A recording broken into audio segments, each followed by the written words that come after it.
একসময় যেটা ছিল নোংরা দুর্গন্ধ ময়লার ভাগাড়, যেখানে মানুষ যেতে অনেক ভয় পেত, আজ সেই জায়গাটি হয়েছে একটি দৃষ্টিনন্দন পার্ক। যে পার্কটির নাম হচ্ছে বগুড়া ডিসি পার্ক।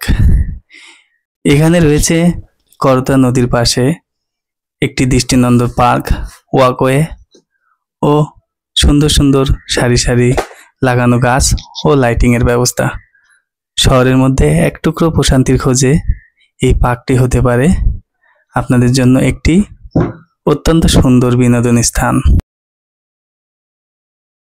একসময় সগৌরবে বয়ে চলা সেই করতোয়া নদী, যা ছিল বাংলার আদি প্রাচীন রাজধানী পুন্ড্রবর্ধনের পাশ দিয়ে বয়ে চলা এক গতিময় নদী, সেই নদী কালের পরিক্রমায় আজকে প্রায় বিলুপ্ত।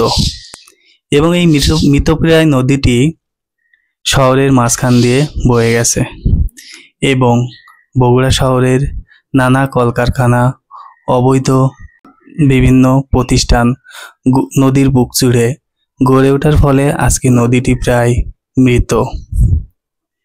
কালের পরিক্রমায় এই মৃত নদীটিকে সংস্কার করার জন্য সরকার ও বিভিন্ন সংস্থা একটি প্রকল্প হাতে নেয়, যার ফলে আজকের বাস্তবায়ন এই বগুড়া ডিসি পার্ক সংলগ্ন করতোয়া নদী, যা খনন করার পর নদীর দুই ধারে সিমেন্টের ব্লক দিয়ে সুন্দরভাবে সাজানো হয়েছে।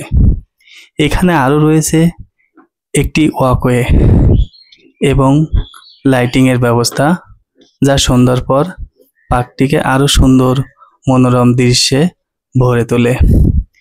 পরিবার পরিজন ও আত্মীয় স্বজন নিয়ে ঘুরতে আসার মতো একটি সুন্দর পার্ক এই বগুড়া ডিসি পার্ক, যা গত কিছু বছর আগেও এখানে ময়লা ও বিভিন্ন আবর্জনার ফলে মানুষ আসতে ভয় পেত এবং একে এড়িয়ে চলত।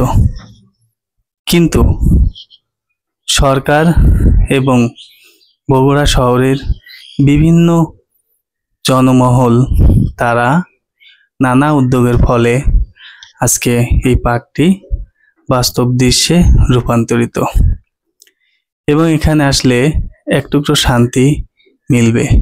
নদীর পাড়ের বাতাস এবং এখানকার নিরিবিলি পরিবেশ সত্যি মনোমুগ্ধকর। আমরা চাইলেই আমাদের আশেপাশের দৃশ্য ও আশেপাশের জায়গা, আমাদের দেশ, আমাদের শহর, আমাদের পরিবেশ কিভাবে বদলে ফেলতে পারি, তার একটি অনন্য জ্বলন্ত উদাহরণ এই ডিসি পার্ক। সত্যি ইচ্ছা থাকলেই নিজে পরিবর্তন হওয়া যায় এবং একটি দেশ, সমাজ ও জাতিকে পরিবর্তন করা সম্ভব। তাই আসুন আমরা সবাই মিলে পরিষ্কার পরিচ্ছন্ন হই এবং এই পার্কের মতো নিজের আশেপাশের পরিবেশ ও সমাজটাকে সুন্দর করে তুলি। সবাই ভালো থাকবেন। অনেক অনেক ধন্যবাদ। আসসালামু আলাইকুম। আল্লাহ হাফেজ।